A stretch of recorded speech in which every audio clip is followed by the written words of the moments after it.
Hare Krishna. Audio and video okay, clear இருக்கா? Clear Mataji. Okay, thank you. Hare Krishna. Iskcon Mangaluru சார்பாக பகவத்கீதை 18 நாள் வகுப்பிற்கு உங்களை எல்லாரையும் அன்போடு வரவேற்கிறேன். இன்னைக்கு டே 6 சாப்டர் 6 படிக்க போறோம். இன்னையோட கர்மயோகம் முடிஞ்சு போயிடும். நாளையிலேருந்து பக்தி யோகம் ஸ்டார்ட் ஆகும்.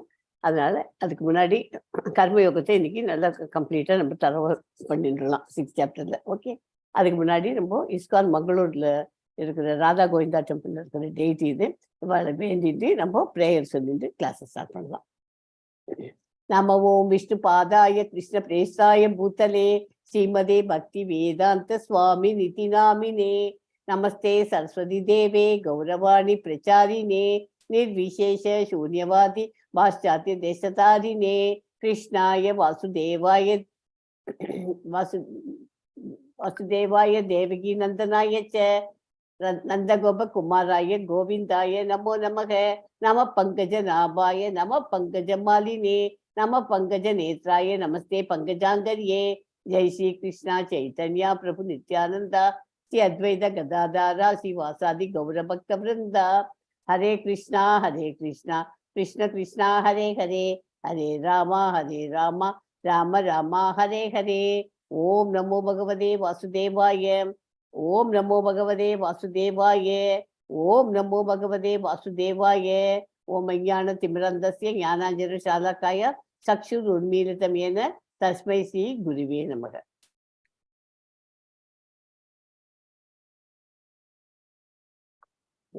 இன்னைக்கு படிக்க போறது அத்தியாயம் 6 தியான யோகம். ஓகே, சாப்டர் 5ல என்ன படிச்சோம் முதல்ல பார்க்கலாம்.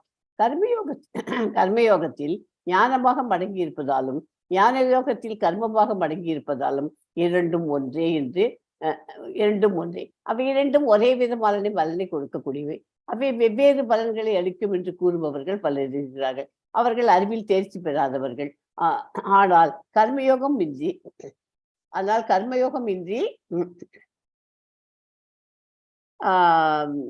ஞான யோகத்தை கற்க இயலாது, பெற இயலாது. சுக துக்கங்களை பொருள்படுத்தாமல் கர்மயோகத்தையே தழுவி இருந்தால் பலனை பெறலாம். எல்லா ஆத்மாக்களும் ஒரே மாதிரியானவை. தோற்றம் வேறுபாடு எல்லாம் தேக சம்பந்தத்தால் வந்தவை என்ற உணர்வு வேண்டும். அது அப்படின்னு பார்த்தோம். வெளிப்புறத்தில் எல்லா செயல்களிலும் ஈடுபட்டிருக்கும் இருப்பினும் உட்புறம் அவற்றின் புலன்களை துறந்து வாழும் பக்குவ அறிவுடைய மனிதன் திவ்ய ஞானம் என்னும் நெருப்பினால் தூய்மைப்படுத்தப்பட்டு அமைதி, பற்றின்மை, பொறுமை, ஆன்மீக பார்வை, ஆனந்தம் ஆகியவற்றை அடைகிறார் அப்படின்னு நேத்திக்கு பார்த்தோம். ஓகே, இன்னைக்கு படிக்க போற சாப்டர் 6க்கு ஒரு முன்னோட்டம் கொடுக்குறேன். தியான வழிமுறையான அஷ்டாங்க யோகம் மனதையும் புலன்களையும் கட்டுப்படுத்தி பரமாத்மாவின் இதயத்தில் அமர்ந்துள்ள அதாவது பரமாத்மாங்கிறது யாரு? நம்மளுடைய இதயத்தில் அமர்ந்துள்ள பகவானுடைய ரூபம் மீது தியானம் செய்வதாகும். பரமனின் முழு உணர்வு நிலையான சமாதியில் இப்பயிற்சி உச்ச நிலையை அடைகிறது. அஷ்டாங்க யோகத்தின் 8 அங்கங்கள் யமா, நியமா, ஆசனா, பிராணாயாமா, பிரத்யாகாரா, தாரணா, தியானா அண்ட் சமாதி. அந்த ஆர்டர்ல வருவது. ஓகே, கர்மயோக ஞான யோகங்களில் சித்தி பெற்றவர்களுக்கு உண்டாகும் ஆத்ம அனுபவம் இந்த அத்தியாயத்தில் கூறப்பட்டுள்ளது. இந்த ஆத்ம அனுபவத்தில் ஈடுபட்டு ஆதியிலேயே திருப்தி அடைந்தவன் வேறு விஷயங்களில் மனதை செலுத்த மாட்டான். அவனுக்கு தோழன், பகைவன், பந்து, நல்லவன், கெட்டவன் என்று வேறுபாடின்றி எல்லோரிடமும் ஒரே விதமான மனப்பான்மை ஏற்படும். அவன் ஜனங்களுடைய சேர்க்கையை வெறுத்து தனிமையிலேயே விருப்பமுற்று திடமான ஆசனத்தில் இருந்து தனது ஆத்மஸ்வரூபத்தை எண்ணி மகிழ்வான். எல்லா ஆத்மாக்களும் தேக சம்பந்தத்தை நீக்கி பார்த்தால் ஒரு வகைப்பட்டவை என்று எண்ணி முடிவில் கடவுளும் ஆத்மாக்களும் ஒரு வகைப்பட்டவர்கள் என்று உணர்வான். இந்த நிலை பெற்றவன் தான் யோகிகளில் சிறந்தவன். யோகினாக்க என்னன்னா இதான் எக்ஸ்பிளனேஷன். ஓகே, இதான் இன்னைக்கு தெரிஞ்சுக்கலாம் நம்ம கண்டிப்பா. யோகினா இது சகாம கர்ம யோகம். பலன்கள் சகாம யோகானாக்க கடமைகள், ஞான யோகான்னா ஐக்கியமாதல், அஷ்டாங்க யோகம்னா யோக சித்தி, பக்தி யோகம்னா கிருஷ்ணரை அடைதல். ஓகே, ஒரு யோகியோட வெற்றி என்ன? சஞ்சலமற்ற மனம் இருக்கணும். உனக்கு ஒரு யோகி வெற்றி பெறணும்னாக்க அவனுக்கு சஞ்சலமற்ற மனம் இருக்கணும். பௌதியாசைகளை கம்ப்ளீட்டா தொடக்கணும். பிரம்மச்சரியத்தை கடைபிடிக்கணும். காற்று வீசாத இடத்தில் உள்ள தீபம் போல அவன் இருக்கணும். அவர் ஒழுங்குபடுத்தப்பட்ட பழக்க வழக்கங்கள் இருக்க வேண்டும். ஓகே, இதெல்லாம் இருந்தா தான் அவர் ஒரு யோகின்னு சொல்ல முடியும்.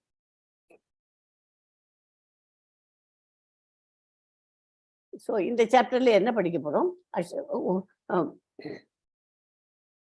அஷ்டாங்க யோகாவில் முன்னேறணும். எப்படி முன்னேறது? அஷ்டாங்க யோகாவின் நிலைகள் என்ன? ஏன் மனதை கட்டுப்படுத்தணும்? தோல்வியுற்ற யோகியின் இலக்கு. பக்தி யோகி மிக உயர்ந்த யோகி. பக்தி யோகா தான் மிக உயர்ந்த யோகா. 3 யோகா இருக்கு. கர்ம யோகா, பக்தி யோகா அண்ட் ஞான யோகா. 3த்துலயுமே எதுனா நம்ம அல்டிமேட் கோல் என்னன்னா பக்தி யோகால அது ரீச் பண்றது தான் நம்மளோட அல்டிமேட் கோல். ஓகே, அதுதான் உயர்ந்தது அப்படின்னு பார்க்க போறோம். யோகா என்பதன் உண்மை பொருள் என்ன? யாருக்காவது சொல்ல முடியுமா? யோகானா நம்ம வீட்டில் உட்காந்து இப்போ இதெல்லாம் பண்றோம். கபால்பட்டி, அனுலோம் விலோம் எல்லாமே பண்றோம் இல்லையா? அதெல்லாம் யோகா தான். அதெல்லாம் வந்து ப்ரீதிங் எக்ஸசைஸ். ஒரு இதுதான் பண்ண முடியும். இந்த யோகா என்பது நம்ம இதுல படிச்சிருக்கோம் ஸ்பிரிச்சுவல். யோகா என்பதன் உண்மை பொருள் என்ன? ஏதாவது கெஸ் பண்ணுங்க. No trying. யோகானாக்க கனெக்டிங் டு காட். நேரம் அது பண்ணினேன்னா நம்ம பகவானோட கனெக்ஷன் கிடைக்கும். ஓகேயா? அதுதான் யோகா என்பதன் உண்மையான பொருள். 6.1 படிக்கும்.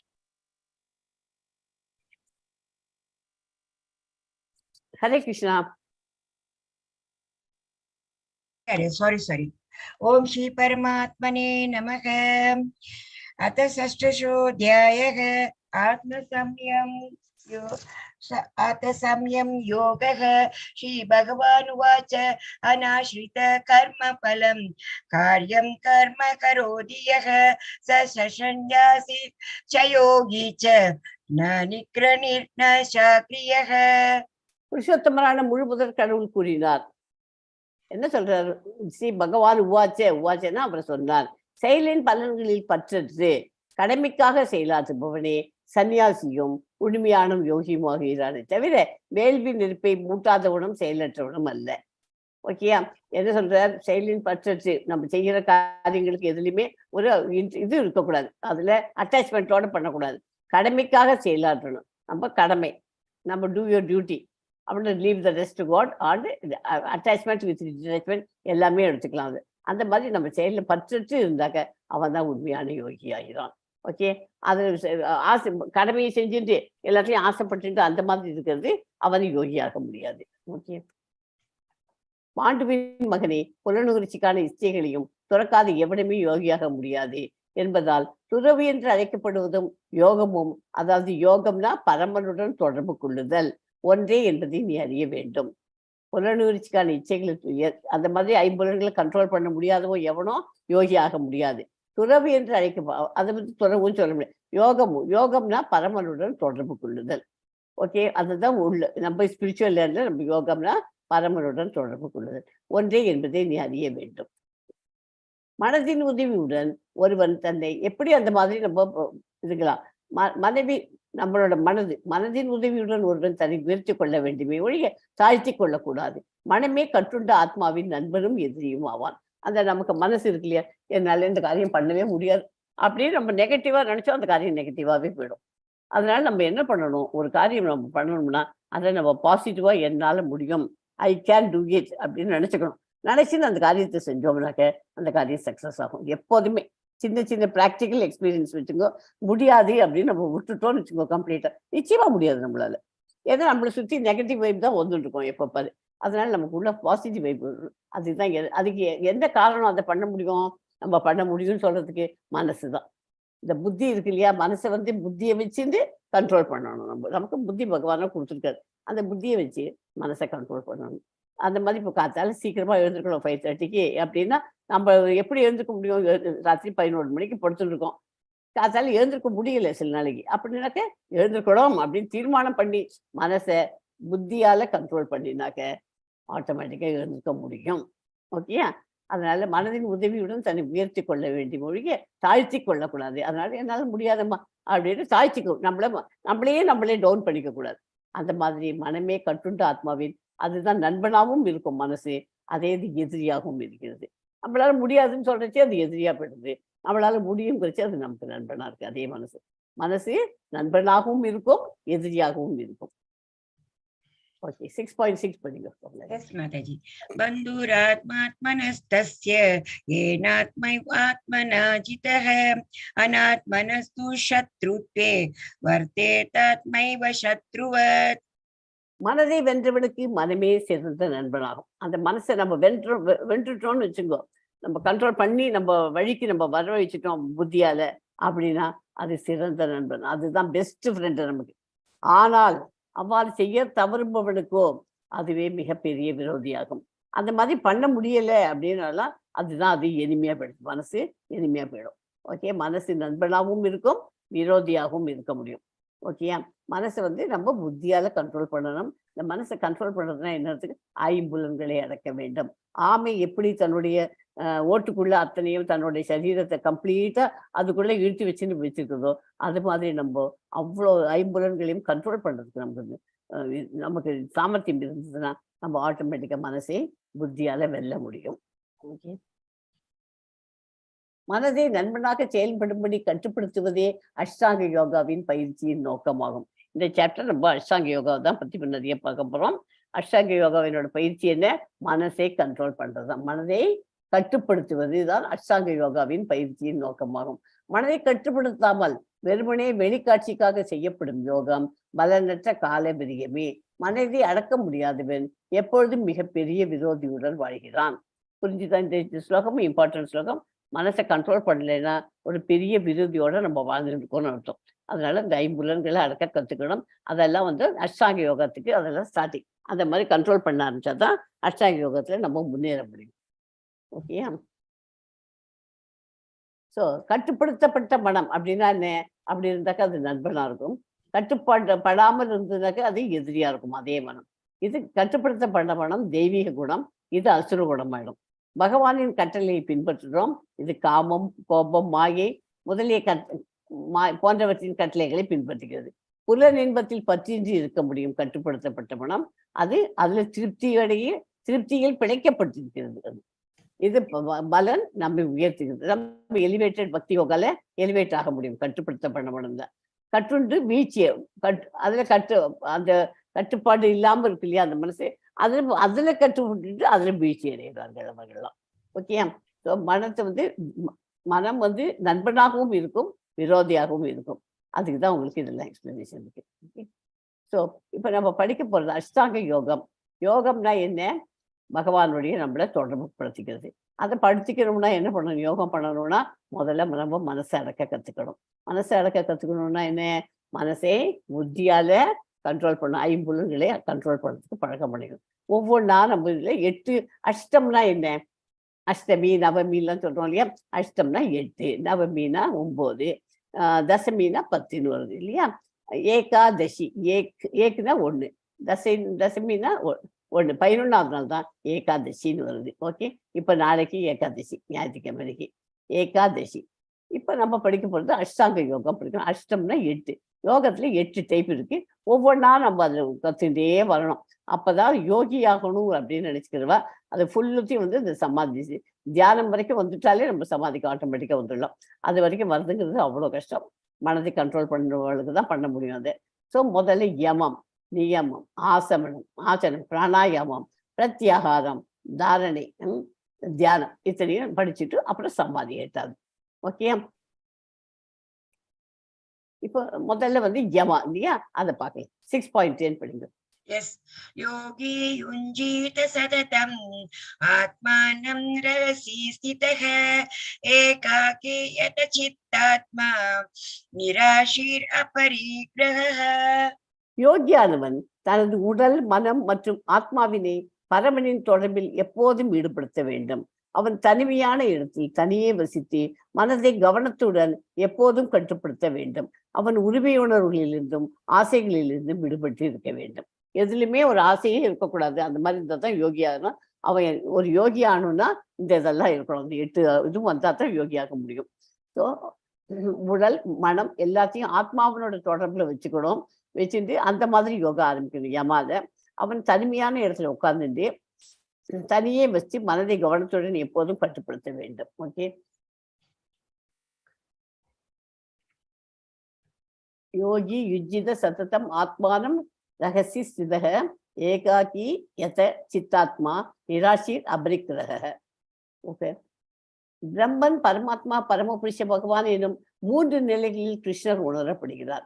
கிருஷ்ணர் உணர்வு என்றால் பகவானின் திவ்யமான அன்பு தொண்டில் எப்போதும் ஈடுபட்டிருப்பதாகும். கிருஷ்ணா கான்சியஸ்ல இருக்கோ அப்படின்னு சொல்றோம் இல்லையா, கேசி சொல்லிட்டு இருக்கோம். அப்படின்னா என்ன? கிருஷ்ண உணர்வுல இருக்கணும்னா அவருடைய அன்பு தொண்டுல எப்போதும் ஈடுபட்டு இருக்க வேண்டும்.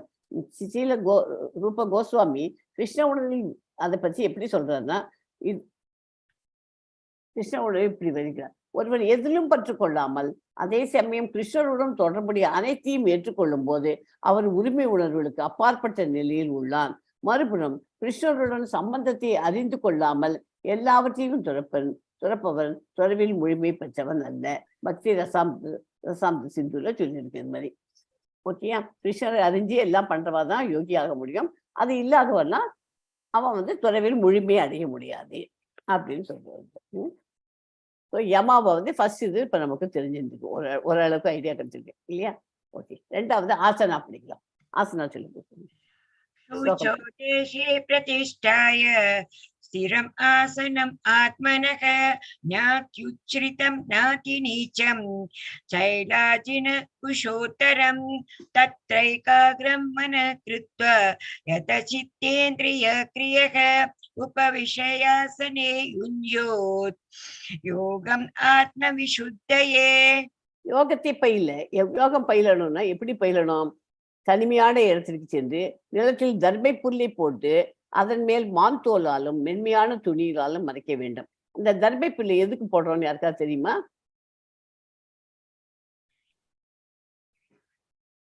எதுக்கு போடுறோம்? சங்கரி மாதாஜி யாராவது சொல்லுங்க, ஜெயஸ்ரீ மாதாஜி, இல்லை நியூ கமர்ஸ் யாராவது சொல்லுங்க.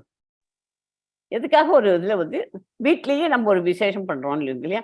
அப்ப படிச்சு தர்ப புல்லை முதல்ல வச்சு அதை கொஞ்சம் தண்ணி தெளிச்சு அதை வச்சு, எதுக்கு அந்த தர்ப புல்?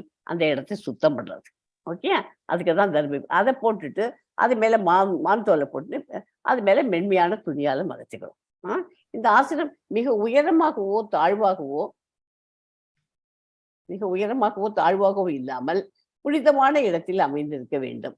பின்னர் இதன் மேல் ஸ்திரமாக அமர்ந்து மனம், புலன்கள் மற்றும் செயல்களை கட்டுப்படுத்தி மனதை ஒருமுகப்படுத்தி இதயத்தை தூய்மைப்படுத்துவதற்காக யோகியானவர் யோகத்தை பயில வேண்டும். ஓகே. இதயத்தை தூய்மைப்படுத்துவதற்காக அவன் பண்ண வேண்டும். அந்த மாதிரி உட்கார்ந்து பண்ணணும். ஓகே. புரியுதா? இந்த மாதிரி ஒரு தர்பை புல்லை போட்டுட்டு அது மேல மாந்தோல், அதுக்கு மேல ஒரு மென்மையான துணியை போட்டுட்டு உட்காந்துக்கணும். அது ரொம்ப உயரமாகவும் இருக்கக்கூடாது, ரொம்ப தாழ்வாகவும் இருக்கக்கூடாது. ஒரு புனிதமான இடத்துல அமர்ந்திருக்கணும். அதனால தான் அந்த காலத்துல என்ன பண்ணுவோம், ஒரு ஏஜுக்கு அப்புறமா அவள்லாம் காசிக்கு போறேன், ராமேஸ்வரம் போறேன், ஹரித்வார் போறேன், அங்கெல்லாம் போய் உட்காந்துருவா. இதுக்கு பேர் விருந்தாவன் போறேன், மாயாப்பூர் போறேன், இந்த மாதிரி எல்லாம் இந்த ஊருக்கெல்லாம் போய் உட்காந்துருவோம். புனித இடங்களுக்கெல்லாம் போய். புனித மாடம் என்பது புண்ணிய யாத்திரை தலம். இந்தியாவில் யோகிகள் அனைவரும் ஆன்மீகர்கள், அதாவது ஆன்மீகர்களும் பக்தர்களும் வீட்டை விட்டு வெளியேறி கங்கை, யமுனை போன்ற புண்ணிய நதிகள் ஓடும் பிரயாகை, மதுரா, விருந்தாவனம், ரிஷிகேஷ், ஹரித்வார் போன்ற புனித தலங்களை அடைந்து தனிமையில் யோகத்தை பயின்றார்கள். ஆனால் இது அனைவருக்கும் சாத்தியமானது அல்ல.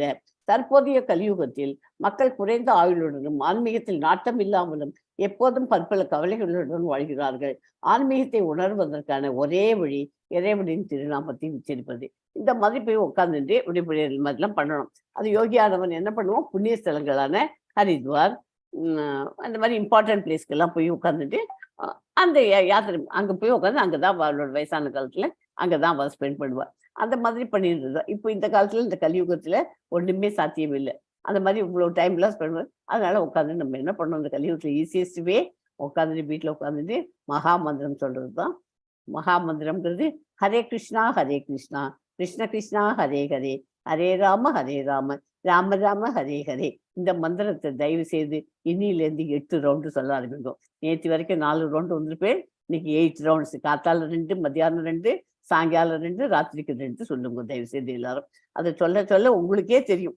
உங்களுக்கே உங்களோட பர்சனலா உங்களுக்கு எப்படி எவ்வளவு ஃபீல் ஆறே, எவ்வளவு சேஞ்ச் ஆறேங்கிறது தெரியும். எவ்வளவு கோபம் கண்ட்ரோல் ஆகுது, எவ்வளவு உங்களுடைய எல்லாத்தையும் கண்ட்ரோல் பண்ண முடியாது உங்களுக்கு அது உன்னுடைய ஃபீலிங்ஸ் பண்றவாளுக்கு தான் தெரியும். அதை பண்ணி பாருங்க. ஓகேயா? ஸோ அதனால கலியுகத்துக்கு ஏற்ற இதை பண்ணணும். இந்த யோகத்தை ஒரு ரவுண்டு பண்ணிட்டு செகண்ட் ரவுண்டு போறதுக்கு முன்னாடி இன்பிடிவி நீங்க என்ன சொல்லணும்? பஞ்சதத்துவ மந்திரத்தை தயவு செய்து அதையும் சொல்லுங்க. அந்த ஜெய் ஸ்ரீ கிருஷ்ணா சைத்தன்யா பிரபு நித்யானந்தா ஸ்ரீ அத்வைத கதாதாரா ஸ்ரீவாசாதி கௌர பக்த பிருந்தா அப்படின்னு அதையும் சொல்லுங்க. ஓகே. அடுத்தது மூணாவது பிரத்யாகார, அதை பார்க்கலாம். 6.15 படிக்க. குஞ்சன் ஏவம் சதாத்மானம் யோகி நியதம் மானசஹ சாந்திம் நிர்வாண பரமாம் மத்சம்ஸ்தாம் அதிகச்சதி. இவ்வாறாக உடல், மனம் மற்றும் செயல்கள் இடையராது கட்டுப்படுத்த பழகிய யோகி தனது ஒழுங்குபடுத்தப்பட்ட மனதுடன் பௌதீக வாழ்வை களைந்து இறைவனின் திருநாட்டை கிருஷ்ணலோகத்தை அடைய முடியும். இந்த மாதிரி உடல், மனம் எல்லாத்தையும் கட்டுப்படுத்தி கண்ட்ரோல் பண்ணின யோகியானவன் பகவானுகிட்ட நேர போக முடியும். அவனுக்கு மறுவிருப்பு கிடையாது. ஓகே. யோக பயிற்சி என்பது எந்த ஒரு ஜட வசதியும் அடைவதற்காக இல்லை. யோகா பயிற்சி யோகா பண்ணாக்க என்ன ஆகும்? நமக்கு மெட்டீரியல் வேர்ல்டுல நமக்கு அந்த மாதிரி தான் யோகா பண்றோம் எல்லாருமே, இல்லையா? அந்த யோகா அதுக்கும் இதுக்கும் வித்தியாசம் இருக்கு. இந்த யோகா பயிற்சி பண்ணா நம்ம பகவானோட தொடர்பு கொள்ள முடியும். இது எதுக்காக? நம்ம ஜட வசதி கிடைக்கணுங்கிறதுக்காக எதுவுமே பண்ணல. இது ஆரோக்கியமான வாழ்வை தேடுபவனும் ஜட வாழ்வின் பக்குவ நிலை விரும்புவனும் பகவத்கீதையில் யோகியாக ஏற்றுக்கொள்ளப்படவில்லை. ஜடவானில் இருக்கும் சூரியனை போல ஆன்மீக உலகில் உள்ள எல்லா கிரகங்களுமே சுய ஒளி கொண்டவை. ஓகேயா? அதனால இப்ப நம்ம யோகாலாம் பண்ணாக்க நம்ம இந்த மெட்டீரியல் வேர்ல்டுல இருக்கணுங்கிறதுக்கு தான் நம்ம பண்ற மாதிரி ஆன்மீகத்துல நம்ம முன்னேறணுங்கிறதுக்கு அதுக்காக அந்த யோகாலாம் பண்றதில்லை. எதுக்கு ப்ராக்டிஸ் பண்றோம்? கபால் வெட்டி, அனுலோம் வில்லோம்னா அது நம்ம ஹெல்த்துக்கு நல்லது. நம்ம இந்த மெட்டீரியல் வேர்ல்ட்ல ஒழுங்கா இருக்கணுங்கிறதுக்காக அதெல்லாம் கற்றுன்னு பண்றோம். ஆனா அதெல்லாம் அவள்லாம் ஒரு யோகி இல்லை அந்த மாதிரி பண்றதுக்கெல்லாம். இந்த யோகம் தான் கடவுளோட நேரடி தொடர்பு வச்சுக்கிறதுக்கு யோகி ஆகிறதுக்கு இந்த மாதிரி யோகா எல்லாம் ப்ராக்டிஸ் பண்ணணும். ஓகே. 6.16 படிங்க. அஸ்னதஸ்து யோகோஸ்தி ந சைகாந்தம் அஸ்னதக அனஸ்னதஹ ந சாதி ஸ்வப்னசீலஸ்ய ஜாக்ரதோ நைவ சார்ஜுன. அர்ஜுனா, எவன் ஒருவன் மிக அதிகமாக அல்லது மிக குறைவாக உண்கின்றானோ, மிக அதிகமாக அல்லது மிக குறைவாக உறங்குகிறானோ அத்தகையோன் யோகியாவதற்கு வாய்ப்பே இல்லை. அவளுக்கு ஒரு லிமிட்டட் இது இருக்கணும். 6 hours வரைக்கும் வச்சுட்டா போதும் தூக்கம். நம்மலாம் என்ன நினைச்சுக்கோம்? நேற்றுக்கு ராத்திரி 11 மணிக்கு படுத்துக்கோம், இன்னைக்கு காத்தால 8 மணி வரைக்கும் தூங்கலாம் அப்படின்னு நினைச்சிருக்கோம். அப்படின்னு நினைச்சிக்க வேண்டாம். நம்ம எப்போதும் ரெகுலரா எதிர்க்கணும். மதியானம் ஒரு சின்ன லேப் உட்காந்துட்டு அப்படியே ஒரு 10 நிமிஷம் கண்ணு மூட போறோம். மறுபடியும் நைட் இன்னும் 10 நிமிஷம் எர்லியரா தூக்கிட்டு எல்லாம் அட்ஜஸ்ட் ஆயிடும். அவ்வளவுதான். அந்த மாதிரி தான் பண்ணணும். வெளியே நம்ம என்ன பண்றோம்? நிறைய நேரம் தூங்கணும். நிறைய நேரம் தூங்கினா என்ன ஆகுது? உடம்பு சோம்பல்தனம் குடிச்சுட்டு போயிடும், இல்லையா? அதனால அதிகமாக சாப்பாடும் அதே மாதிரி நிறைய சாப்பிட்டோம்னு வச்சுக்கோங்க, ஆட்டோமேட்டிக்காக தூக்கம் வந்துடும். நம்ம வயிற்றுக்கு எவ்வளோ வேணுமோ 50-75% தான் நம்ம வயிற்றுக்குள்ளே ஃபுல்லாக போடணும். இது வரைக்கும் நெஞ்சு வரைக்கும் நம்ம சாப்பிடவே கூடாது எப்போதுமே. அது வரைக்கும் சாப்பிட்டா வயிற்றுக்கும் கெடுதல், நமக்கும் தூக்கம் வந்துடும். நம்ம ஒரு காரியமும் ஒன்றும் பண்ண முடியாது. அதுன்னு அவசியம் இல்லை. ஓகேயா?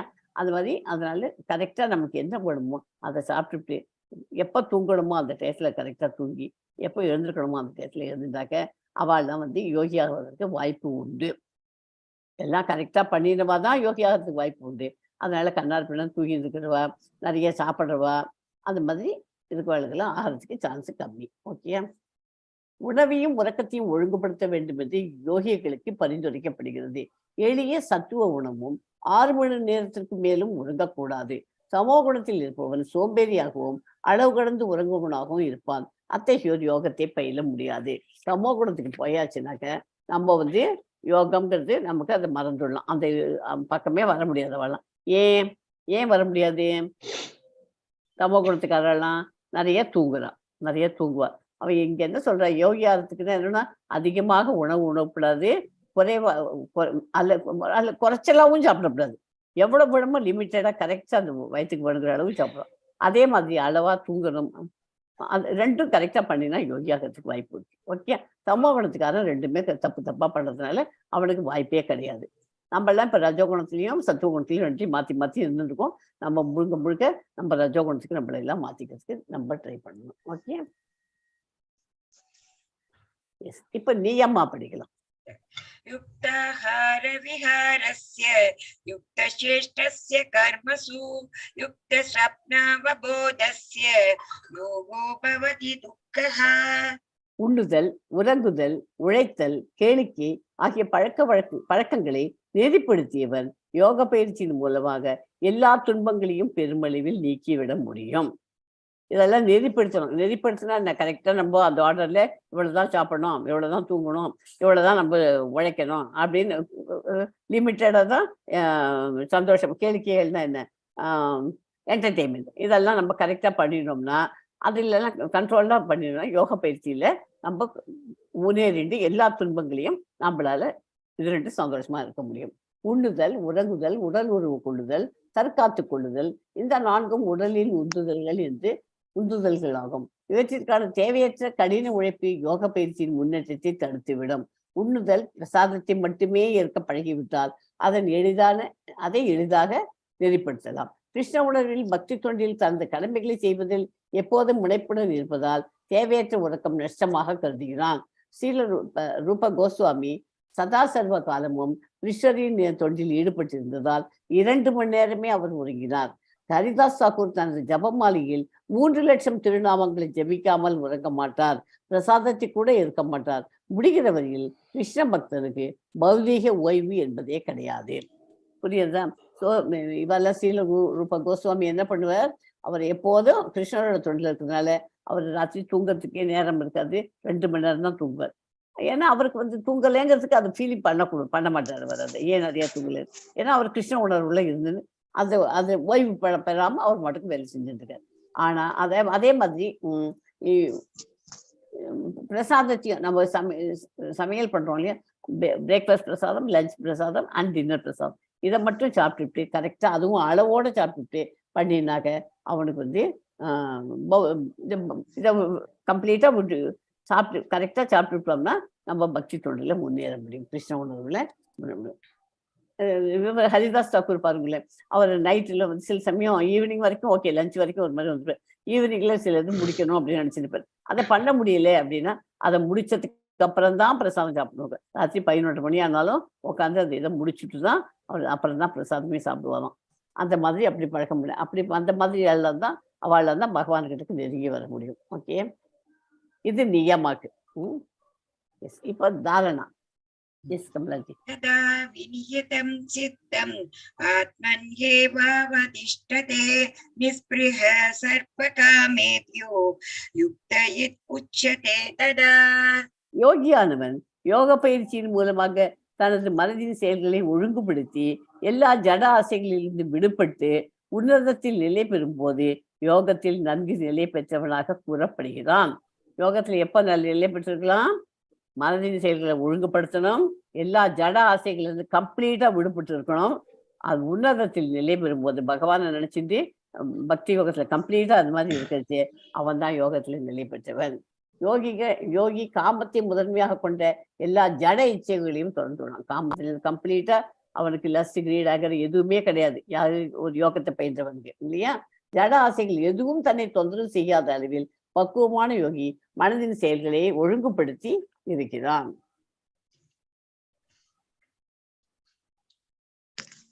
எஸ் 6.19 படிக்கும். यथा दीपो निवातस्थो नेङ्गते सोपमा स्मृता योगिनो यत चित्तस्य युञ्जतो योगम् आत्मनः. காற்று வீசாத இடத்தில் உள்ள தீபம், இதை நல்லா கவனிச்சுக்கோங்க. அசையாமல் இருப்பதை போல மனதில் அடக்கிய யோகியும் திவ்யமான ஆத்மாவின் மீதான தனது தியானத்தில் எப்போதும் ஸ்திரமாக உள்ளான். ஒரு வீட்டுல விளக்கேற்றி வைக்கிறோம் சாமிக்கு இல்லையா, அதை விளக்கேற்றி வச்சு ஜல்லக்கதை திறந்தாக்கா என்ன ஆகும், காற்று அடிக்கும். காற்று அடிச்சுன்னா டாயின்னு அலைப்பாயும் அந்த விளக்கு. அந்த மாதிரி அலைப்பாயக்கூடாதுன்னு சொல்லிட்டு கதவை சாத்துவோம் நம்ம. அந்த மாதிரி யோகியானவன் மனசை அலைப்பாய விடாம, நம்ம எல்லாம் என்ன பண்றோம், மெட்டீரியல் வேர்ல்ட்ல ஐம்பொருள்கள் நம்மளால அடக்க முடியாதுன்னா அந்த கதவு திறந்து எப்படி இருக்கோ அந்த மாதிரி தான் நம்ம எல்லாம் வாழ்ந்துருக்கோம். அதனால அதை க்ளோஸ் பண்ணிட்டு எப்படி அந்த விளக்கு கரெக்டா எரியுறதோ அந்த மாதிரி இருக்கிற பழகினவன் தான் யோகியாக முடியும். ஓகேயா, சின்ன எக்ஸாம்பிள் தான், பட் ஆனா அது அவ்வளவு மீனிங் இருக்கு. காற்று வீசாத இடத்தில் உள்ள தீபம் அசையாமல் இருப்பதை போல மனதை அடக்கிய யோகியும் திவ்யமான ஆத்மாவின் மீதான தனது தியானத்தில் எப்போதும் ஸ்திரமாக உள்ளான். காற்று வீசாத இடத்தில் உள்ள தீபத்தை போன்று ஸ்திரமாக இருக்கணும். ஓகேயா? நம்ம எல்லாம் என்ன காற்று வீசு ஜன்னக்கதை திறந்து வச்சுட்டு விளக்கேற்ற கூடாதுன்னு சொல்லுவோம் வீட்டுல எல்லாம். ஏன் அப்படி ஆடுறது? மனசு அலைப்பாய் விடுறாதே, அந்த மாதிரி ஆடினாக்க தப்பு, வீட்டுக்கு நல்லது இல்லை அப்படி. வீட்டுக்கு நல்லது இல்லைன்னு எப்படி சொல்லுவோம் நம்ம. ஆனா அது வீட்டுக்குன்னா நமக்கே நல்லது இல்லை. ஏன்னா அலைப்பாயிர மனசுதான் நமக்கு இருக்கும். அப்படிங்கிறதுக்காக தான் கதவை சாத்தி வச்சுட்டு விளக்கேற்றணும். ஓகே? காற்று வீசாத இடத்துல உள்ள தீபம் போல இருந்தாக்க அவன் தியானத்துல எப்போதும் ஸ்திரமாக இருக்கிறான் என்று அர்த்தம். ஓகே? சமாதி அடுத்தது லாஸ்ட் ஃபைனலுக்கு வந்தாச்சு. 8வதுக்கு சமாதி என்று அழைக்கப்படும் பக்குவ நிலையில் மனம் யோக பயிற்சியின் மூலமாக ஜட செயல்களிலிருந்தும் முழுமையாக விளக்கப்படுகிறது. தூய மனதால் தன்னை கண்டு தன்னில் இன்பத்தை அனுபவிப்பதற்கு ஒருவனிடம் உள்ள திறனில் இருந்து இப்போ பக்குவ நிலையை உணரலாம். அந்த இன்ப நிலையில் அவன் திவ்யமான புலன்களின் மூலம் எல்லையற்ற திவ்யமான ஆனந்தத்தை அனுபவிக்கிறான். இவ்வாறு நிலை பெற்றவன் உண்மையிலிருந்து என்றும் வழுவுவதில்லை. இதைவிட உயர்ந்த லாபம் எதுவும் இல்லை என்று நினைக்கிறான். அத்தகைய நிலையில் அமைந்தவன் மாபெரும் துயரங்களுக்கு மத்தியில் ஒருபோதும் அசைக்கப்படுவதில்லை. இந்த மாதிரி நம்ம பிராக்டிஸ் பண்ணியாச்சுன்னு வச்சுக்கோங்க. நம்மள பண்ணியாச்சுன்னா நமக்கு எந்த துன்பம் வந்தாலும் நம்ம அதுக்காக கண் கலங்க மாட்டோம். சந்தோஷம் வந்ததுன்னா அதுக்காக ஓவரா ரொம்ப இன்பத்தை அதுக்கும் அந்த மாதிரியும் அனுபவிக்க மாட்டோம். அவள் எல்லாத்துக்கும் சமநிலையில் அவள் அது ஒரு மாதிரி விரக்தியா அந்த லைஃப் ஆயிடும். அந்த மாதிரி ஆகிறதுக்கு பண்ணத்தான் யோகி ஆக முடியும். ஓகே? இந்த சமாதி ஸ்டேஜ் வரதுங்கிறது ரொம்ப ரொம்ப ரொம்ப கஷ்டம். நிறைய யோகிகள்லாம் இதுக்கு முந்தின 7வது ஸ்டேஜ் வரைக்கும் வந்திருக்கா. 8வது ஸ்டேஜ் போக முடியாத நிறைய பேர் தவிச்சிருக்கா. ஏன்னா அது அவ்வளோ கஷ்டம் அந்த ஸ்டேஜ் வரதுக்கு. அந்த நிலையில வந்தாச்சுன்னு வச்சுக்கோ, எதுக்குமே அவளால அசைக்க முடியாது. வலுவான நம்பிக்கையுடன் கூடிய புத்தியின் மூலம் படிப்படியாக யாக சமாதியில் நிலை பெற வேண்டும். இவ்வாறு மனம் தன்னில் மட்டுமே நிலைப்படுத்தப்பட்டு வேற எதையும் சிந்திக்காமல் இருக்க வேண்டும்.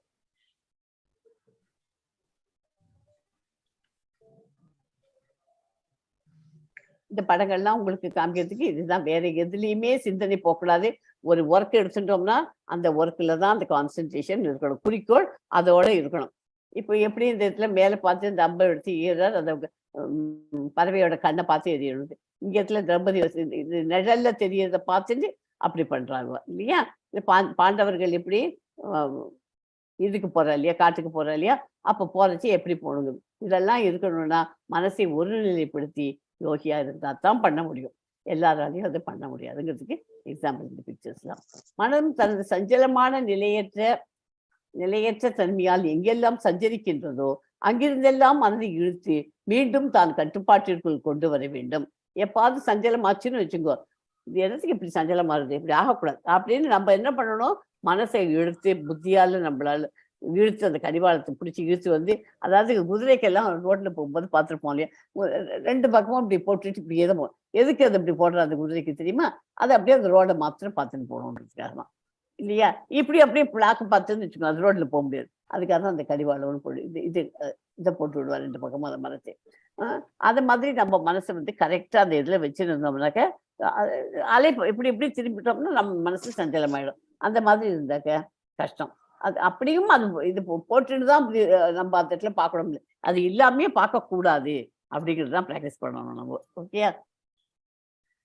அதாவது உங்களுக்கு சின்ன எக்ஸாம்பிள் கொடுக்குறேன். வீட்டில் ஒரு சின்ன ஒரே ஒரு ஹால் தான் இருக்கு. அந்த ஹாலில் வந்து 4 பேர் உட்காந்துருக்கோம். ஒருத்தர் வந்து படிக்கிறா, ஒருத்தர் மேத்தமெட்டிக்ஸ் வந்து கணக்கு போட்டுருக்கான், ஒருத்தர் கஷ்டப்பட்டு, ஒருத்தர் வந்து அவளுக்கு நாளைக்கு இங்கிலீஷ் படிச்சு அவங்க சத்தம் போட்டு படிச்சுட்டு இருக்கான், ஒருத்தர் வந்து வீட்டில் பெரியவா வந்து ஒருத்தர் டிவியை போட்டு பார்த்துட்டு இருக்காங்க. ஸோ இப்போ அவ வேலையை அப்படியே கவனிச்சுட்டு இருந்தா மனசை இன்னொரு இடத்துக்கு போகாத குறிக்கோளோட பண்ணினா அதுவே ஒரு டைப் ஆஃப் இதுதான் யோகா நிலைக்கு உண்டான பக்குவங்கள். அதெல்லாம் ஆரம்பிக்கிறது சரியா? அந்த மாதிரி சின்ன சின்ன விஷயங்களை நம்ம பண்ணணும், ப்ராக்டிஸ் பண்ணிக்கலாம். இவ்வாறாக சுய கட்டுப்பாடுடைய யோகி இடைவிடாத யோக பயிற்சினால் எல்லா ஜடக்கலங்களிலிருந்து விடுபட்டு இறைவனின் திவ்யமான அன்பு தொண்டில் பக்குவமான சுகத்தின் உன்னத நிலையை அடைகிறான். உண்மை யோகி என்னென்ன? என்னில் எல்லா உயிர்களையும் காண்கிறான். உண்மையில் தன்னுணர்வு உடையவன் பரமபுருஷரான என்னையே இங்கும் காண்கிறான். அந்த மாதிரி உண்மையான யோகி எந்த இடத்துல பார்த்தாலும் பகவான் கிருஷ்ண பகவான் தான் அவனுக்கு கண்ணில் அந்த யோகிக்கு கண்ணில் வருவா. அஷ்டாங்க யோக பயிற்சி கலியுகத்தில் கடினம். ஏன் விளக்கவும் யாராவது சொல்ல முடியுமா? நான் ஈஸியஸ்ட் உங்களுக்கு இப்போ கலியுகத்துக்கு நம்ம சாண்டிங் பண்ணலாம்னு சொல்லிட்டேன். ஏன் கஷ்டம் அப்படின்னு சொல்றோம் சொல்லுங்க பார்க்கலாம். யாராவது எக்ஸ்பிளைன் பண்ணுங்களேன்.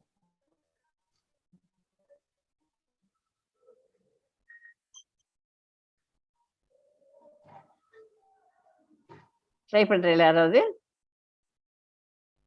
இப்போ படிச்சுட்டே வந்தோம் இல்லையா, இதெல்லாம் நம்மளால பயிற்சி பண்ண முடியாது, கஷ்டம் கொஞ்சம். அதனால ஈஸியஸ்ட்வே கலியுகத்தில் பண்ணலாம், இது பண்ணலாம், சாண்டிங் பண்ணலாம் சொல்லி கொடுத்துருக்கேன். இது ஏன் கடினம்னு சொல்றோம்? எல்லாரும் வீட்டை விட்டுட்டு காட்டுக்கு போய் உட்காந்துக்க முடியாது.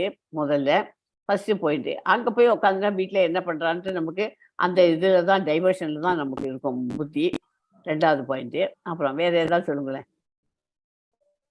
மனசை கஷ்டப்பட்டு ரொம்ப கஷ்டம். மனசை காற்று வீசுறது அடக்கினாலும் உனக்கெல்லாம் மனசை கண்ட்ரோல் பண்றதுங்கிறது கஷ்டம். ஏன்னா கலியுகத்துல நமக்கு முந்தைய காலத்துலயாவது கொஞ்சமா இருந்தது டிஸ்டர்பன்ஸுக்கு. இப்போ எக்கச்சக்கமா இருக்கு. அதனால எல்லாத்தையும் கண்ட்ரோல் பண்றதுங்கிறது ரொம்ப கஷ்டம்.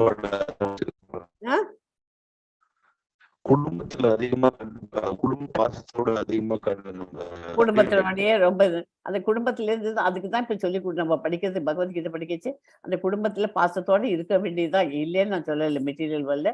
அதுல ஒரு எல்லாத்துக்கும் ஒரு லிமிட்டோட இருக்கும் பழக்கம் பண்ணிக்கிறோம். ஓகே,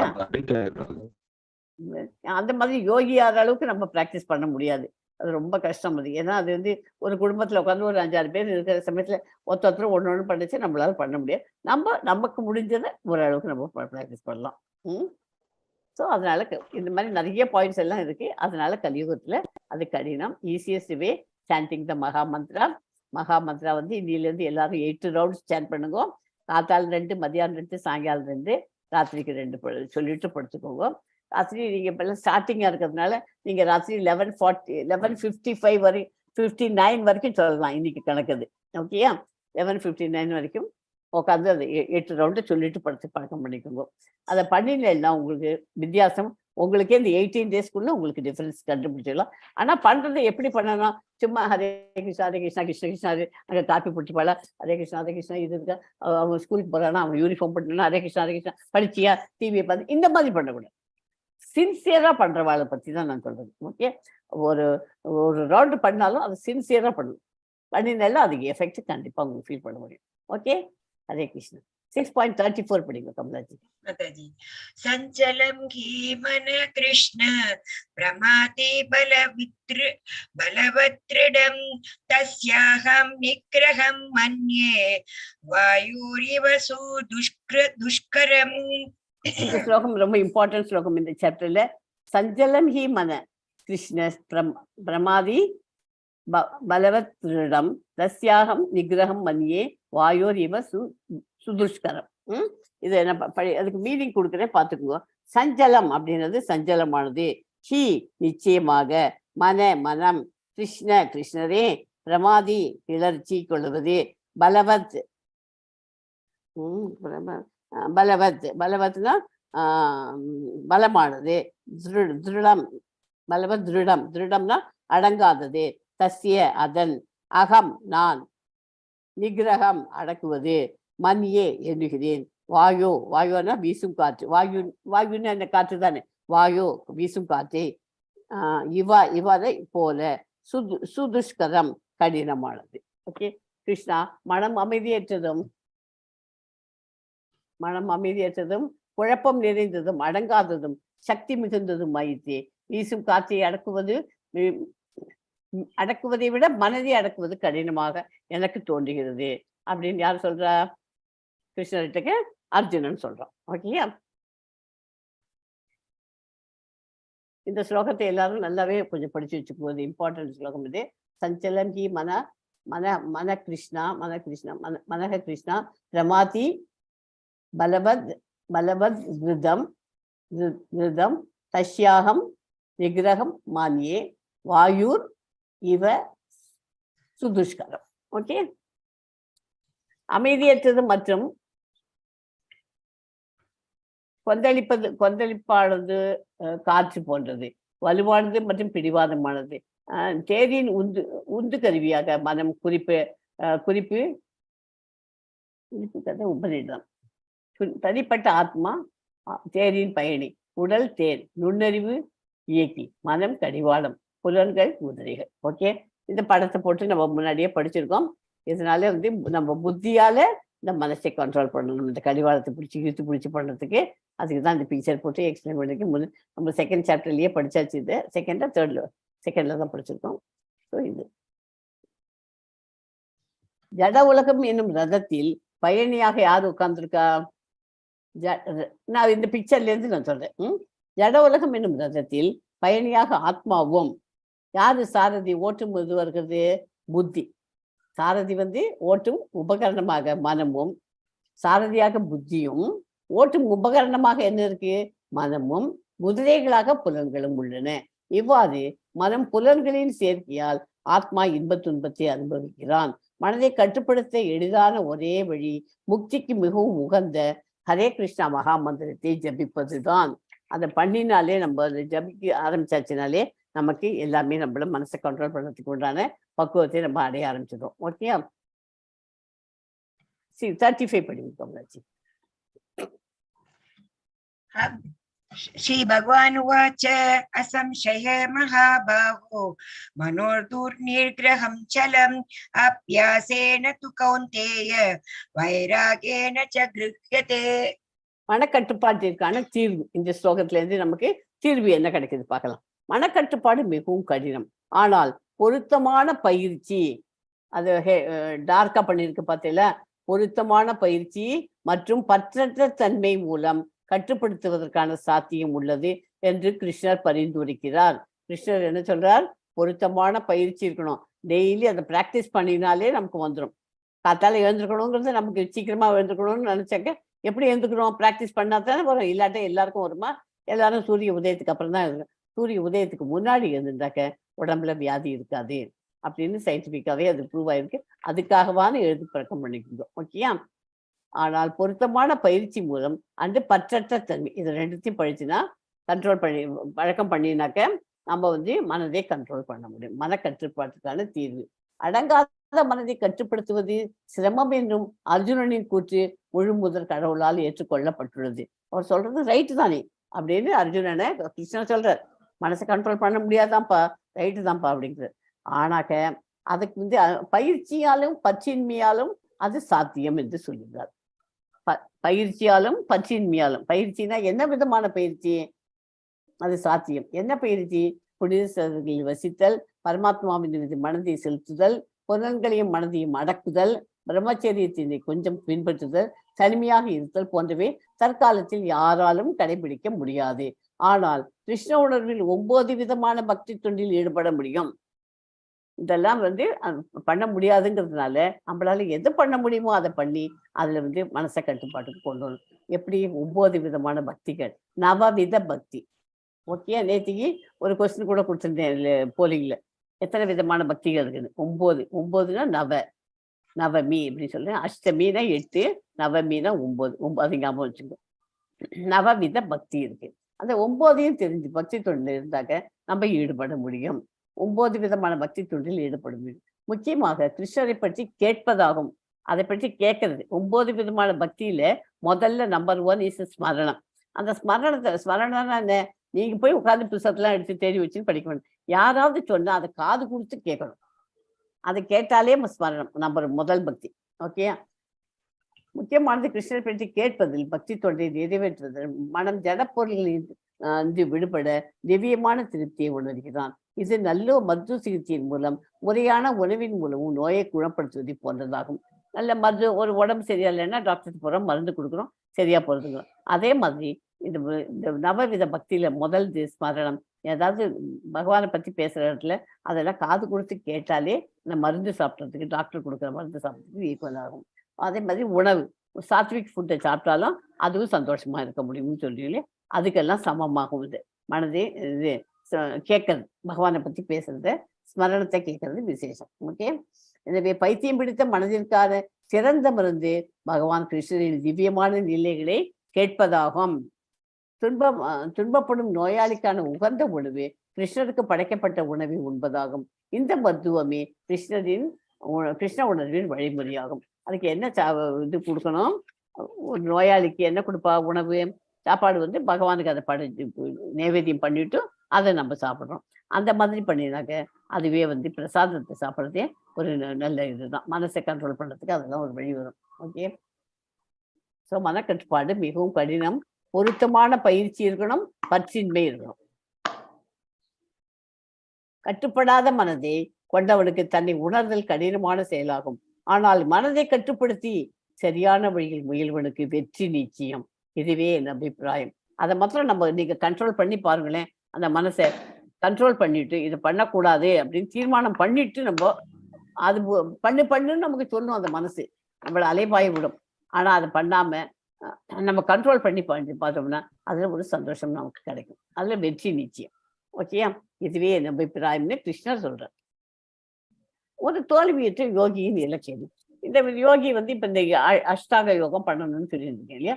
7 வரைக்கும் வரான். 8வது அந்த யோகியால சமாதி லெவலுக்கு போக முடியல. அவன் வந்து செத்து போயிடும். அவன் என்ன பண்ண முடியும்? அவன் என்ன ஆகும்? அவன் திரும்பியா இருக்காது, மறுபடியும் பிறப்பெடுப்பாங்க. மறுபடியும் பிறப்பு உண்டு. அந்த பிறப்பு எப்படி பிறப்பா இருக்கும்? நல்ல அந்தணர்கள், நல்ல வேதங்கள்லாம் படிச்சு அந்த இதுல போய் பிறந்து ஒரு நல்ல உயர்ந்த இடத்துலதான் அவன் பிறப்போம். ஏன்னா இத்தனை பிராக்டிஸ் பண்ணிருக்கா. கடைசியில தானே கொஞ்சம் தானே அவனால் பண்ண முடியல. அதுதான் மறுபடியும் அந்த இடத்துக்கு அதை எப்படி செய்யணும், அடுத்தது 8வது லெவலுக்கு எப்படி போகணும்ன்ற இடத்த பிறந்து அவன் அதுக்கான முயற்சிகள் எடுத்து அதை பண்ணிடுவோம். ஆட்டோமேட்டிக்கா வந்துடும். அது அடுத்த பிறவியில அதை பண்ணிட்டு அதுக்கும் அடுத்த பிறவியில கோலோக விருந்தவன் போயிடுவோம். ஓகே. அர்ஜுனன் விளைவினான். கிருஷ்ணா தன்னுணர்வு பாதையின் நம்பிக்கையுடன் ஆரம்பத்தில் மேற்கொண்டு பிறகு உலக எண்ணங்களினால் அது நிறுத்தி விடுப்பவன் யோகத்தின் பக்குவ நிலையை அடைவதில்லை. அத்தகைய வெற்றியடையாத ஆன்மீகின் கதி என்ன அப்படின்னு 6.37 கேள்வி கேட்கிறேன். வெற்றியடையாத யோகி புண்ணிய ஆத்மாக்களின் யோகங்களில் பற்பல வருடங்கள் அனுபவித்த பின் நல்லோரின் குடும்பத்தில் அல்லது பெரும் செல்வந்தின் குடும்பத்தில் பிறக்கிறான். ஓகேயா? எஸ் 6.41 படிக்கும். எஸ் மாதாஜி. प्राप्य पुण्यकृतां लोकान् उषित शाश्वती समाः शुचिनां श्रीमतां गेहे योग भ्रष्टोऽभिजायते. வெற்றியடையாத யோகி புண்ணிய ஆத்மாக்களின் லோகங்களில் பற்பல வருடங்கள் அனுபவித்த பின் நல்லோரின் குடும்பத்தில் அல்லது பெரும் செல்வந்தரின் குடும்பத்தில் பிறக்கிறான். ஓகே. இப்ப முன்னாடி சொன்னோம் அதே பாயிண்ட் தான் இங்க வந்துருக்கு. 6.42 படிங்க. तवा योगिनाम् एव कुले भवति धीमताम् एतद्धि दुर्लभतरं लोके जन्म ईदृशम्. நீண்ட பயிற்சிக்கு பிறகு வெற்றியடையாத யோகியின் நிலை என்ன? ஞானத்தின் மகத்தான தெய்வீகவாதிகளின் குடும்பத்தில் பிறக்கலாம். ஒரு நல்ல பிராமண குடும்பத்தில் 3வது பிரிவு எடுத்து பரத மன்னன் முந்தைய ஆழ்நிலை உணர்வின் மறுமலர்ச்சிக்கு நல்ல பிறப்புக்கு ஒரு எடுத்துக்காட்டு. எக்ஸாம்பிள் பரத் மகாராஜாவை எடுத்துக்கலாம். ஓகே. ஸோ சிறிய முன்னேற்றத்திற்கு பின் வீழ்ச்சியுற்றோர், நீண்ட கால யோகா பயிற்சிக்கு பின் வீழ்ச்சியுற்றோர் என வெற்றியடையாத யோகிகள் 2 வகையாக பிரிக்கப்படுகிறார்கள். கொஞ்சம் போல ட்ரை பண்ணிவிட்டு அந்த மாதிரி வீழ்ச்சி போயிடுவார். ட்ரையே பண்ணாத மேக்சிமம் போயிட்டு கடைசி ஸ்டேஜில் பண்ண முடியாது. 2 வகையாக பிரித்து கொடுக்குறார். குறுகிய காலத்தில் பயிற்சிக்கு பின் வீழ்ச்சியுடைய யோகி புண்ணிய ஆத்மாக்கள் வழியே அனுமதிக்கப்படும் அந்த இடத்துக்கு உயர்லோகங்களுக்கு போறோம். அங்கே நீண்ட காலம் வாழ்ந்த பிறகு நல்ல அந்தன வைஷ்ணவனின் குடும்பத்தில் அவன் பணக்கார வியாபாரிகளின் குடும்பத்திலோ பிறப்பதற்காக மீண்டும் இந்த உலகில் அனுப்பப்படுகிறான். ஓகே. ஆனா இந்த சிறந்த அறிவுடன் திகழும் யோகிகளின் குலத்தில் பிறப்பதே இங்கே புகழப்படுகிறது. இதில் பிறக்கும் குழந்தை ஆரம்பத்தில் இருந்தே ஆன்மீக ஊக்கத்தை பெறுகின்றன. அதாவது மறுபடியும் அவன் நல்ல பிராமண குலத்தில் பரத மன்னன் எக்ஸாம்பிள் எடுத்துக்கு கொடுத்துருக்கிறது. ஞானத்தின் மகத்தான தெய்வீகவாதிகளின் குடும்பத்தில் பிறக்கலாம். ஓகே. மறுபிறப்பு உண்டு. ஏன்னா முழுசும் பண்ண முடியல அவனால, பாதியில இருக்கிறதுனால அவன் மறுபடியும் பிறந்து அந்த இடத்துல ஃபுல்லு கம்ப்ளீட் பண்ணிட்டு போறான். பிறக்க அதனால அந்த இடத்துல பிறக்கிற குழந்தை எப்படி அவன் ஏற்கனவே இருக்கிறத கண்டினியூ பண்ற மாதிரி வரும். ஓகே, அந்த யோகிகளுக்குள்ள பெரிய குழப்பது பிறக்கும் குழந்தை ஆரம்பத்தில் இருந்தே ஆன்மீக ஊக்கத்தை பெறுகின்றான். அதனால அவனுக்கு நல்லா அதை பற்றி நல்லாவே கொஞ்சம். 47 படிங்க. Yes, Mataji.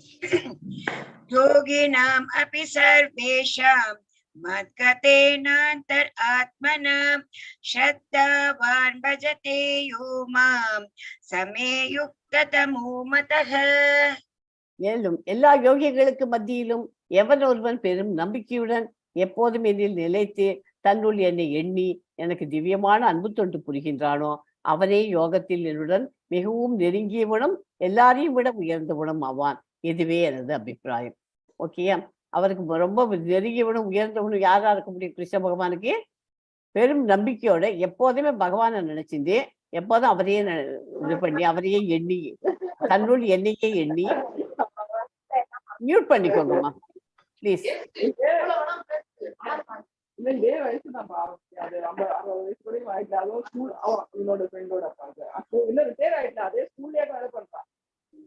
கமலாஜி கொஞ்சம் மியூட் பண்ணுங்களேன். இதுல போயிடுச்சு. I don't have co-host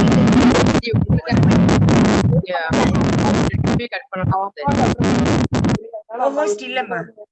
நான் சொல்லுவேன் எங்க குட்டிட்டு வாடா இல்ல அம்மா சொல்லிருக்கா 1 year Mataji, இந்த co-host இல்ல.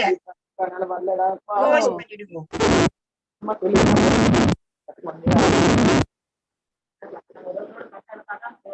அவனோட தங்க இவளை விட சின்னவளா அவனோட தங்க இருக்கா இவளை விட சின்ன.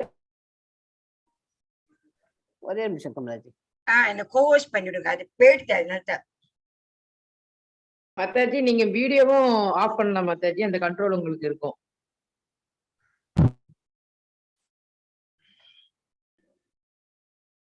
ஹரே கிருஷ்ணா.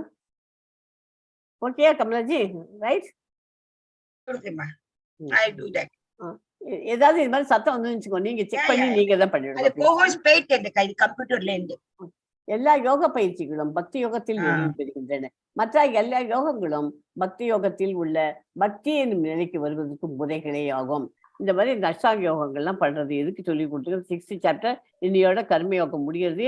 நாளையிலேருந்து பக்தி யோகம் ஸ்டார்ட் ஆகுது. பக்தி யோகம் படிக்கிறதுக்கு இதெல்லாம் முடிச்சுட்டு வரோம். பக்தி யோகத்தில் உள்ள பக்தி என்னும் நிலைக்கு வருவதற்கான முறைகள் ஆகும்.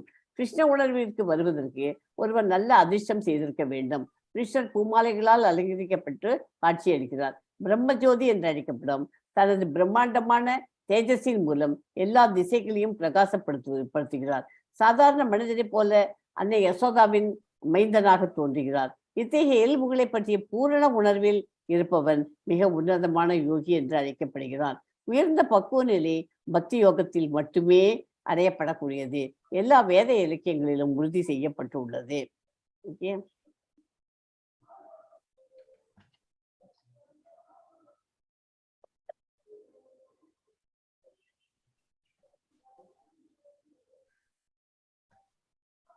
இப்போ பக்தி யோகம்ங்கிறது அந்த இப்போ கர்மயோகம் ஞான யோகம் அண்ட் கர்மயோகம் பக்தி யோகம் ஞான யோகம் படிக்கிறோம். ஏன் இந்த பக்தி யோகம் நடுவில் சென்ட்ரல் இருக்கு? யாருக்காவது சொல்ல முடியுமா?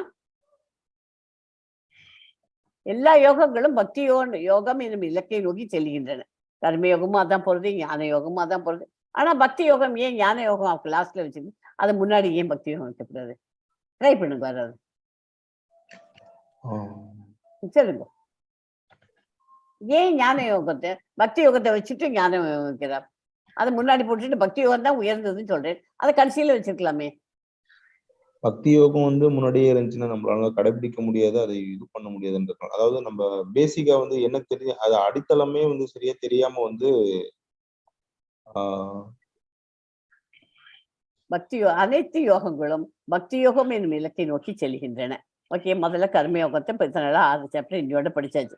இந்த கர்மயோகம்னா இந்த கடமையை செய் பலனை எதிர்பார்க்காதே. அடுத்தது அதை முடிச்சுட்டு ஞான யோகத்துக்கு கர்மயோகம் தான் ஞான யோகம் அட்வான்ஸ்டு. கர்மயோகத்தோட கண்டினியூவேஷன் தான் ஞான யோகம் அட்வான்ஸ் ஸ்டேஜ். அது போறதுக்கு முன்னாடி நம்ம பக்தி யோகத்தை தெரிஞ்சுட்டு தான் ஞான யோகத்துக்கு போக முடியும். பக்தி அதாவது ஒரு சாண்ட்விச் வச்சுக்கோ, 2 சைட்லயும் பிரெட் இருக்கு. 2 பிரெட்டு, ஒன்று கர்மயோகம் ஒன்று ஞான யோகம். நடுவில் என்ன இருக்கு? பக்தி யோகம். அதுதான் அந்த வெஜிடபிள்ஸ் சாலட்லாம் வச்சிருக்கோம். அதுதானே இம்பார்ட்டன்ட். அதனால தான் அது கர்மயோகத்தை பிடிச்சிட்டு அதை கற்றுட்டு பக்தி யோகத்தை கடிச்சிட்டு ஞான யோகம் ஆட்டோமேட்டிக்காக உங்களுக்கு நமக்கு ஃபாலோ பண்ண முடியும். ஓகேயா? அதனால பக்தி யோகத்தை நமக்கு தெரிஞ்சுக்கணும் முதல். அதனால தான் அல்டிமேட் கோல் நம்ம இத்தனை மடம் இந்த ஏணிப்படியில் ஏறி போகணும்னா நம்ம எல்லாத்தையும் இதெல்லாம் தெரிஞ்சுன்னு தான் பகவானை அடைய முடியும். அது பகவான் அடையிறதுக்கு வருகிறது அல்டிமேட் கோல் எது? பக்தி யோகம் இருந்தால் தான் பகவான் அடைய முடியும். ஓகே, கர்மயோகம், ஞான யோகம், அஷ்டாங்க யோகம், அப்புறம் தான் பக்தி யோகம் வரும். ஓகே, ஸோ இந்த படம் என்ன கொடுத்துருக்கேன்? இங்கே ஒரு லிஃப்ட் இருக்கு, இங்கே படி இருக்கு. இதுக்கு எக்ஸ்பிளைன் பண்ணுங்க, வர்றது முடியுமா?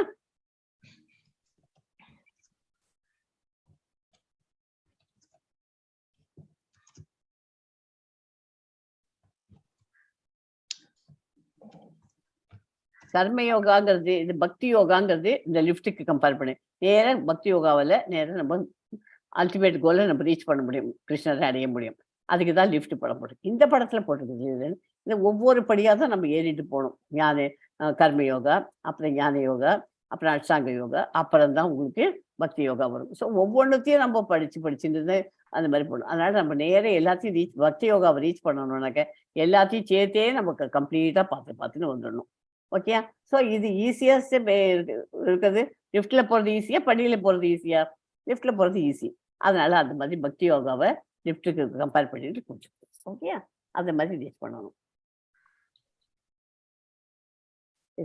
மிகவும் உயர்ந்த யோகம் பக்தி யோகம். அதிகபட்ச பலன்கள் கிடைக்கும், குறைந்தபட்ச பயிற்சி இருக்கு, தகுதிகள் இல்லை, பாவங்கள் அற்றது, கிருஷ்ணரது கட்டுப்பாட்டில் உள்ளது. ஓகே, சத்தியயுகத்துல விஷ்ணுவை பற்றிய தியானம் இருந்தது. திரேதா யுகத்துல விலையுறந்த யாகங்களை பண்ணினான். துவாபர யுகத்துல விரிவான கோயில் வழிபாடு இருந்தது இல்லையா? சத்தியயுகத்துல இந்த மாதிரி தான் உட்காந்துட்டு காட்டுக்கு போய் உட்காந்துட்டு இதெல்லாம் வச்சுட்டு துணிமணி எல்லாம் ஒண்ணுமே இல்லாத சிம்பிளா உட்காந்துட்டு ஒரு சாப்பாடு கிப்பாடெல்லாம் இல்லாத எல்லாத்தையும் துறந்து இந்த மாதிரி ரொம்ப கஷ்டப்பட்டு பண்ணிட்டு இருந்தா. திரேதா யுகத்துல யாகங்கள் பெரிய நிறைய எக்ஸ்பென்சிவ், நிறைய செலவழிச்சு அந்த மாதிரி பண்ணிட்டு இருந்தா. துவாபர யுகத்துல விரிவான கோயில் வழிபாடு, கோயிலுக்கு போயிட்டு கோயில் எல்லாம் பண்ணிட்டு ரொம்ப கிராண்டாவே பண்ணிட்டு அந்த மாதிரி இருந்தது. ஆனா இந்த கலியுகத்துக்கு ஈஸியஸ்ட் வே வீட்டுல உட்கார்ந்தபடியே நம்ம சாண்டிங் த மகா மந்திரா ஹரே கிருஷ்ணா கிருஷ்ண கிருஷ்ணா ஹரே ஹரே, ஹரே ராம ராம ராம ஹரே ஹரே. ஒரு நாளைக்கு இன்னில இருந்து 8 ரவுண்டு எல்லாரும் பண்ணுங்க. ஸோ கலியுகத்துக்கு இறைவனின் பெயர்களை உச்சரிக்கவும். ஓகே, ஸோ இதோட இந்த சாப்டர் முடிஞ்சு போச்சு. இதுக்கு முன்னாடி உங்களுக்கு ஒரு சௌபாரி முனிவரின் ஒரு கதை, ஒரு குட்டி கதை ஒண்ணு சொல்லி தரேன். ஓகே, சந்தேகங்கள் கேட்கலாமா? இதை முடிச்சுடுறேன், நான் முடிச்ச உடனே கேட்கலாம். ஒரு நிமிஷம். சௌபாரி முனிவருங்கிறவர் ஒரு ஆற்றுல உட்காந்து அவர் தியானம் பண்ணிட்டு இருக்காரு. தண்ணியில உட்காந்து பண்றதுங்கிறது ஏதாவது ஒரு நாளைக்கு வேணா பண்ணலாம். அவர் ரொம்ப நாளா பண்ணிட்டு இருக்காரு. அந்த மாதிரி பண்ணிட்டு இருக்கிறச்சே அங்க ஒரு கழுகு வருது. அந்த கழுகு என்ன பண்றது, அங்க இருக்கிற ஃபிஷ் எடுத்து கொத்திக்கிறது. அவர் முனிவர் இல்லையா, அவர் சாபம் விட முடியும். அந்த கழுகை பார்த்து நீ இந்த மாதிரி திங்கிறியா, இந்த பக்கமே நீ வராம இருக்கணும் அப்படின்னு அந்த கழுகுக்கு சாபம் கொடுக்குறாரு. அந்த மாதிரி சாபம் கொடுத்துருக்கலாம், அவர் கொடுக்கக்கூடாது. ஏன் அவர் சாபம் கொடுத்தாரு? அந்த இடத்துல அந்த கழுகு அது அதுல ஆத்மாவும் இருக்கு, பரமாத்மாவும் இருக்கு, பிசிக்கு அப்படிங்கிற அதுல. ஆனா அது கழுகுக்கு அது சாப்பிட்றதுக்கு பகவான் அந்த மாதிரி பண்ணியிருக்காரு. அதனால அது சாப்பிட்டுட்டு போதுமே அப்படின்னு இருந்துக்கலாம். அந்த கழுகுக்கு சாபம் கொடுத்தது ஒரு தப்பு பண்ணிட்டாரு. அந்த இடத்துல பரவாயில்ல இருந்துட்டு அப்படியே பண்ணிட்டே இருந்தார். அப்புறமா அது 2 மீன்கள் சல்லாப நிலையில இருக்கு. அதை பார்த்துட்டு அவருக்கு தனக்கு ஆசை வந்துடுது. அவர் ஒரு யோகியா இருக்கிறவர் இந்த மாதிரி ஆசையெல்லாம் பண்ணலாமா? எல்லாத்தையும் திறந்துட்டு தானே போயிருக்காரு, ஃபைனல் ஸ்டேஜ் வரைக்கும் போயிட்டார். பாவம், எல்லாம் பண்ணிட்டு இருக்காரு. அவருக்கு அந்த மீனை பார்த்த உடனே மெட்டீரியல் வேர்ல்டுக்கு ஞாபகம் வந்துட்டு அவருக்கு அந்த மாதிரி நம்மளும் ஒரு கல்யாணம் பண்ணிட்டு இது கொண்டு பாரு, இப்படி மீனெல்லாம் இவ்வளவு சந்தோஷமா இருக்கு அப்படின்னு அவருக்கு ஆசை வந்துட்டு உடனே மேல கரையேறி வந்தார். கரையேறி வந்துட்டு கிடுகிடுன்னு அங்க அவர் பேர் என்ன, மதுராவின் அரசன் மாந்தாத்தான்னு ஒருத்தர் தான். அவனுக்கு 50 பொண்கள் இருக்கு. அவனுக்கு 50 பொண்கள், 3 மகன்கள் இருந்தார். அந்த 50 பொண்கள்ல ஒரு பொண்ணை கல்யாணம் பண்ணிக்கணும்னு அவர் நினைச்சது. அவர்கிட்ட போய் இவர் முனிவர் இல்லையா, அந்த ராஜா இவன் கேட்ட உடனே அரசன் இவர் கேட்ட உடனே கல்யாணம் பண்ணிக்கிறேன்னு சொன்னோடனே சரின்னு சொல்லிட்டு பண்ணிக்கலாம் அப்படின்னு சொல்லி பண்ணிக்கோங்க சுவாமி அப்படின்னு சொல்லிட்டு உடனே இவர் என்ன பண்ணார், தன்னை என்ன தண்ணிக்குள்ளேயே வருஷக்கணக்கா இருக்காரு இல்லையா, தன் உடம்புல இருக்கிற சதையெல்லாம் சுருங்கி எல்லாம் அப்படியே இது மாதிரி ஒரு கிழத்தனமோட இருந்தார்.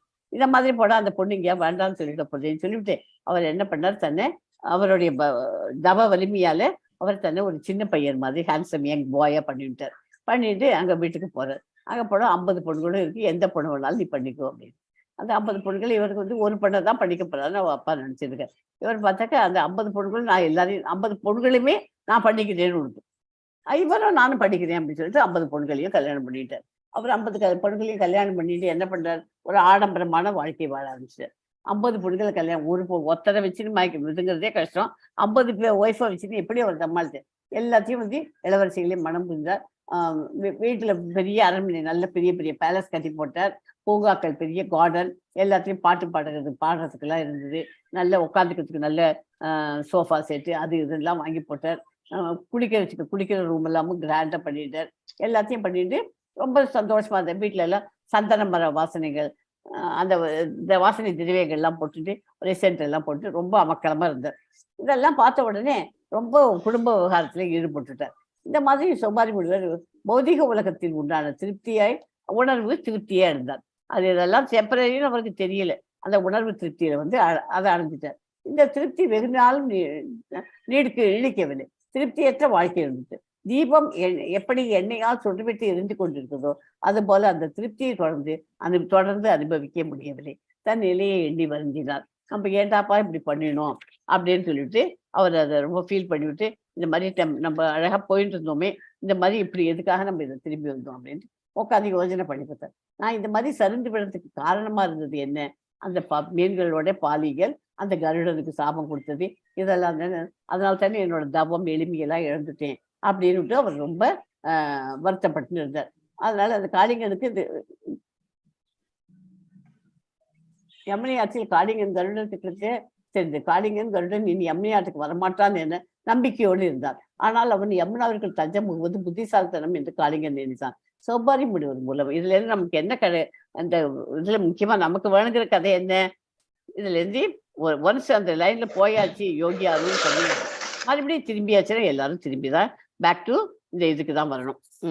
நம்ம மெட்டீரியலுக்கு வந்தாச்சுன்னா அந்த சன்னியாசிகளே அது டெம்பரரி தான் அப்படிங்கிறது தெரிஞ்சு அவருக்கு ஃபீல் பண்ணினார். அப்புறம் அந்த மாதிரி இருந்தாக்கா என்ன ஆகும், நமக்கு அவருக்கு இறப்புன்னு வர சமயத்துல சாகிற சமயத்துல ஒரு நல்ல அந்தனர் குடும்பத்துல தான் பிறப்பார். ஏன்னா அது வரைக்கும் அவர் பண்ணியிருக்காரு இல்லையா, ஹை லெவல் வரைக்கும் வந்தாச்சு அஷ்டாங்க யோகத்துல. அதனால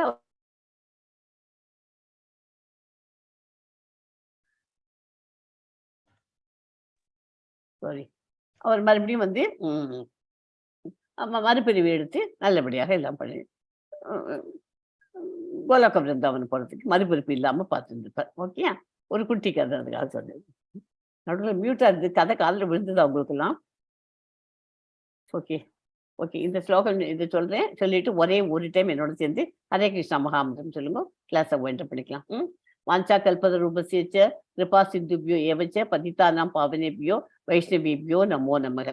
ஹரே கிருஷ்ணா கிருஷ்ண கிருஷ்ணா ஹரே ஹரே, ஹரே ராமா ராம ராமா ஹரே ஹரே. எல்லாரும் சொல்லுங்க. All of you say Hare Krishna Krishna Hare Hare, Hare Krishna Hare Krishna Krishna Hare Hare, Hare Rama Rama Rama Hare Hare. Hare Krishna.